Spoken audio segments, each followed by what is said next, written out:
Shabbat Shalom. C'était les deux frères, Achim Akdoshim, Rabbi Elimelech Melijensk et Rabbi Zusha Manipoli. Et eux, avant, c'était des très très grands tzadikim, il y avait un moment qu'ils ont fait une galoute, qu'ils ont tourné, ils avaient l'air comme des gens, des petits kaptzanim comme ça. Une fois, ils étaient dans un village, il y avait là-bas un des kaptzanim qui étaient sûrs qu'ils sont venus le prendre à sa place, etc. Donc, il Shinalem, il est parti à la police, il les a dit, voilà, il fait des problèmes, etc. Et donc, ils les ont pris en prison. Quand ils étaient en prison, donc, il regarde son frère et il dit, tout ce que Dieu a fait, c'est pour le bien. Mais là, tout d'un coup, ils étaient là-bas le soir et le matin, il est arrivé. Et là, Rabbi Elimelech Melijensk qui dit à son frère, Rabbi Zusha, qu'est-ce qu'on fait? C'était quoi le problème? C'est qu'ils voulaient mettre les tefilines pour prier. Mais le problème, c'était que leur besoin pour faire aller aux toilettes, c'était avec un dli, ça veut dire une bassine, qui a été en plein milieu de la chambre, de la cellule. Et donc, c'était impossible de faire là-bas la tefila.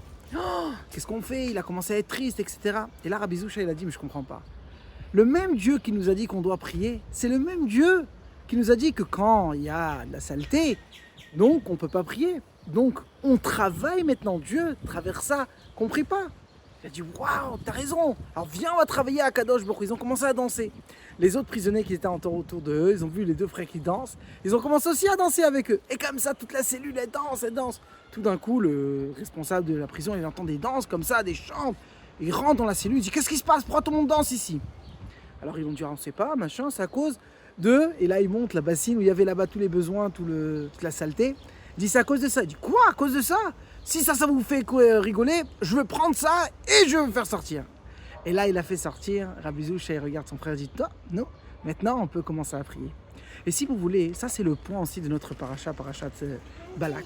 On est dans une paracha que, apparemment, les pires mauvaises choses qui pouvaient se passer, ça pouvait se passer. Parce que Bilam, il avait la force pour maudire les bénis Israël. Mais on voit, pas seulement ça, que tout ça s'est renformé. Tout, en fait, il s'est retourné. Et à la fin, non seulement qu'on n'a pas reçu les mauvaises choses, on a reçu les plus belles bénédictions et jusqu'à la prophétie sur Mashiach.